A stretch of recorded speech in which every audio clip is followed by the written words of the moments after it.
एक लंबे समय पहले एक गांव में जगन और सरस्वती नामक पति पत्नी रहते थे। उनका ऋत्विक नामक एक होशियार बच्चा भी था। उनके खुद का एक होटल भी था। वहाँ हर रोज स्वादिष्ट और अच्छा सुगंध आने वाला बज्जी बना के बेचते थे। ऋत्विक भी पढ़ते हुए उसके माँ बाप का मदद करता था। हमेशा की तरह जगन बज्जी बना के बेचने लगता है। आलू बज्जी, मिर्ची बज्जी, ऑनियन बज्जी, आइए बाबू आइए। ऐसे जोर जोर से चिल्लाने पर उस रास्ते में जाते हुए लोग सारे उस सुगंध की वजह से बज्जियां खरीद के जाते थे। ऋत्विक होटल में अपने माँ बाप की सहायता करने के बाद अपनी माँ को बता के कुछ बज्जियां अपने दोस्तों को खिलाने अपने साथ लेके खेलने चला जाता था। ऐसे उस दिन ऋत्विक हर रोज की तरह उसका काम खत्म करके होटल में से कुछ बज्जियां लेके अपनी माँ को बोल के निकल पड़ा।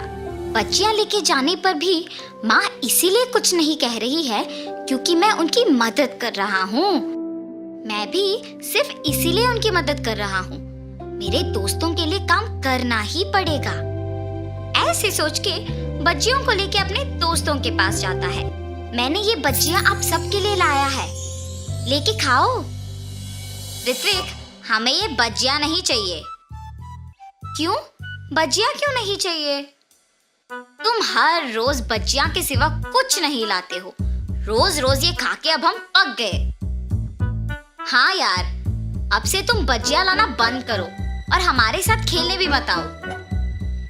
ऐसे मत कहो, मैं तुम लोगों के लिए कुछ भी करूंगा। अच्छा, तो फिर तुम्हें हम सब के लिए आइसक्रीम खरीद के लाना होगा। मंजूर है? तुम लोगों को आइसक्रीम खरीदने के लिए मुझे बहुत पैसों की जरूरत है। मेरे पापा भी मुझे उतने पैसे नहीं देंगे। कुछ और पूछो, मैं करूंगा। तुम इसीलिए सोच रहे हो क्योंकि तुम्हें अपने पापा से पैसे पूछना पड़ेगा ना? हाँ, उनसे बिना पूछे पैसे लेने का मेरे पास एक उपाय है। अगर तुम पक्का करोगे तो ही बोलूंगा। तुम लोगों के लिए मैं कुछ भी करूंगा। क्या है वो उपाय? तुम्हारे होटल में खाने बहुत लोग आते हैं। उस समय में तुम्हारे माँ बाप काम में व्यस्त रहते हैं, तो तब तुम जितने पैसे चाहिए उतने पैसे लेके आ जाओ। किसी को तुम पे शक ही नहीं होगा। कोई ये भी नहीं जान पाएगा कि पैसे गायब भी हुए। हाँ, ये भी सच है। कल मैं पक्का तुम लोगों को आइसक्रीम खिलाऊंगा।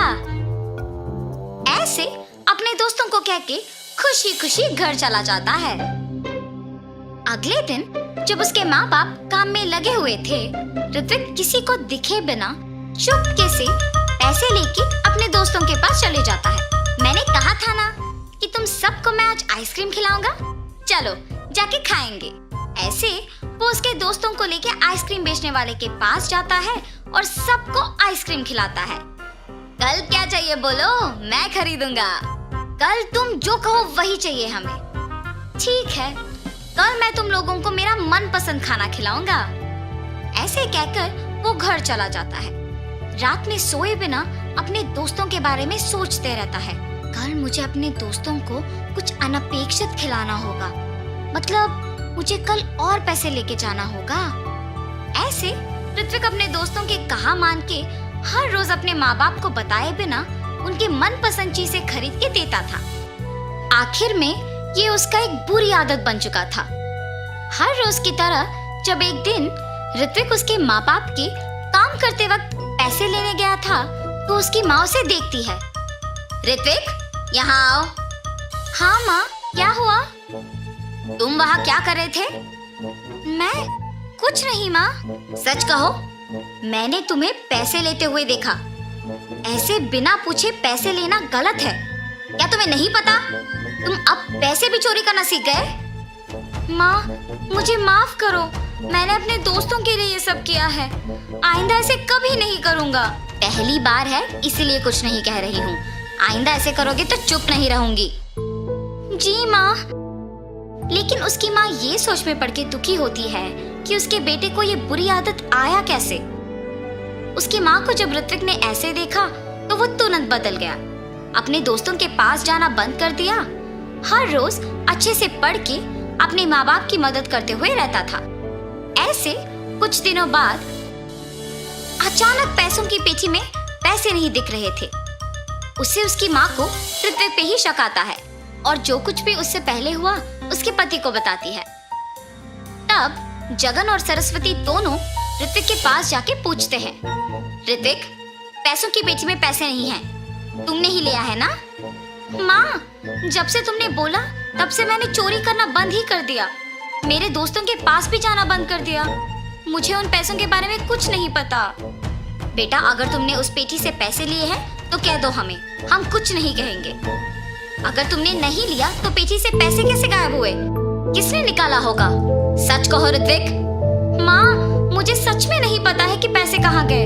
इससे पहले मेरा पैसे लेना सच ही है, मगर मैंने वो सब बंद कर दिया। अब तो मैंने नहीं लिया। जब से पैसे खो गए तब से जगन और सरस्वती बहुत ध्यान से सब पे नजर रख के काम करने लगे। मेरे पास पैसे खत्म हो गए। कुछ दिन पहले एक होटल से बहुत आसानी से पैसे चोरी कर लिया था मैंने। वापस वही जाके पैसे लेके आऊंगा। ये फैसला करके वापस उस होटल को जाता है। बच्चियां खाके पैसे देने का नाटक कर रहा था और कोई ना देखने के समय में पैसे चोरी करने वाला था जब जगन उसे रंगे हाथ पकड़ लेता है। इतने उम्र के आदमी होके भी मेहनत किए बिना पैसे चोरी करते हुए शर्म नहीं आती? इससे पहले भी तुमने यहाँ चोरी किया था ना? वो चोर पिटने के डर से सच बोल देता है।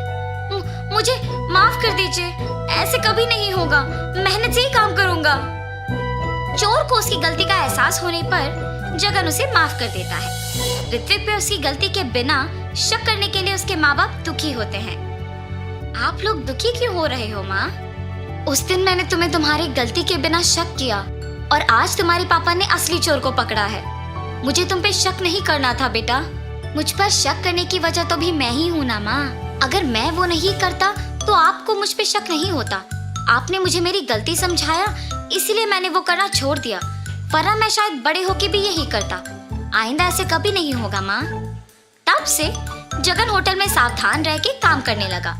अलग प्रकार के बच्चियां बनाना शुरू करके उन्हें बेच के खुशी से जीने लगा। उनका व्यापार भी अच्छा चलने पर सभी खुश थे। तो इस कहानी का नैतिक क्या है? गलती चाहे एक ही बार किया हो, लोगों से भूला नहीं जाता। इसीलिए गलती पहली ही बार नहीं करना चाहिए। सोच समझ के कदम उठाना चाहिए।